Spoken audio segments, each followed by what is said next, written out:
Oh, a body's immune system will sometimes just attack a perfectly healthy transplanted organ, like just because it doesn't recognize it? Yeah, totally. It just rejects it. Right. Well, the workplace pretty much operates the exact same way. I mean, you can be producing this incredible work, but if the informal office culture, decides you're a foreign body, it will systematically try to reject you. Exactly. And that rejection, it happens completely underneath the surface of your actual performance reviews. Yeah.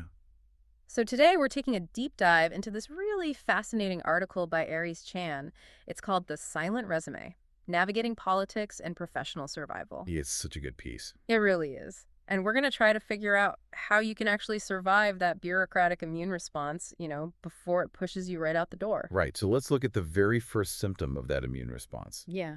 Chan calls it the informal chat. Oh, yeah. The dreaded informal chat. Seriously. Yeah. Like, Jan points out that when hearsay or vague feedback about colleague discomfort starts circulating. The wheels are basically already in motion. Yeah, but wait, hang on. I mean, sometimes a casual check-in is just a friendly nudge, right? Like if someone is loudly chewing gum or something, a quick, hey, maybe tone it down, shouldn't automatically be treated as this massive career threat. Well, okay, in a small startup, maybe, sure. But in these highly structured, big administrative environments, Yeah. being officially summoned by management for a chat about your quote-unquote vibe or behavior is a critical data point. Oh, wow. Yeah, it means a specific, really negative narrative is actively being constructed against you. I mean, they aren't trying to fix your behavior. They're building a case. Exactly. Yeah. They're building the foundation of a paper trail to fire you. So basically, the goal has already shifted from coaching to an exit strategy. Yeah. And Chan brings up this really telling case study to prove this. It's about someone working in a massive, highly bureaucratic NGO, essentially a large central secretariat. Right. And management started passing along these really shadowy, informal complaints, like saying the employee was making people uncomfortable. Right. But there were no formal grievances filed. None. Just whispers. Yeah. And then leadership suddenly paired those vague complaints with the word renewal. Ah. Like, as in whether or not their upcoming contract would actually be renewed.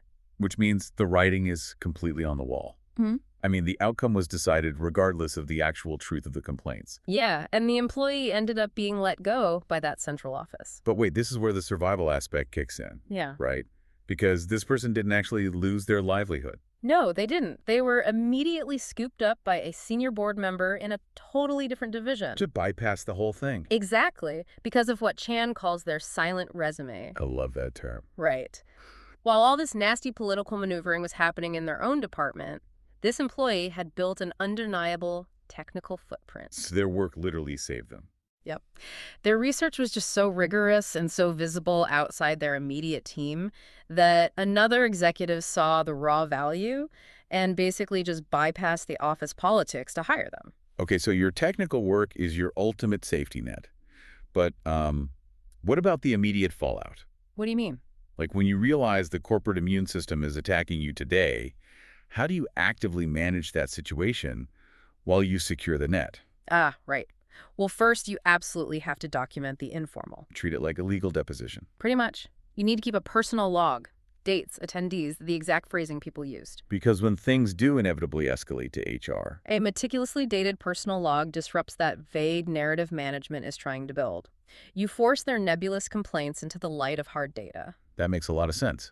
And along with the documentation, Chan also advises actively seeking out bridge contracts. Right, which could mean taking a short-term role or, shifting under a completely different manager. Even if it feels like a lateral move or a slight step down in status. Yeah. Like, why would you intentionally take a worse contract? Because it resets the political clock.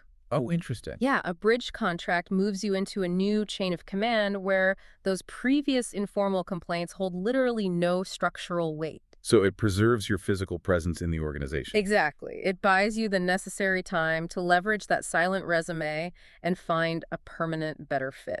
Okay, so you buy time. Mhm. And while you're buying that time, Chan recommends a pretty major behavioral shift, right? Airplane mode. Yes. Airplane mode. If the complaints are about your personality or communication style, you just put your workplace persona into airplane mode. You shut off all external social signals. Wow. So, like, no jokes. No jokes, no casual banter, just strictly transactional, results-oriented interactions. Mm. You are effectively starving the immune system of ammunition. Because they can't misinterpret what you don't say. Exactly. Management can't quote a joke out of context if you stop making jokes entirely.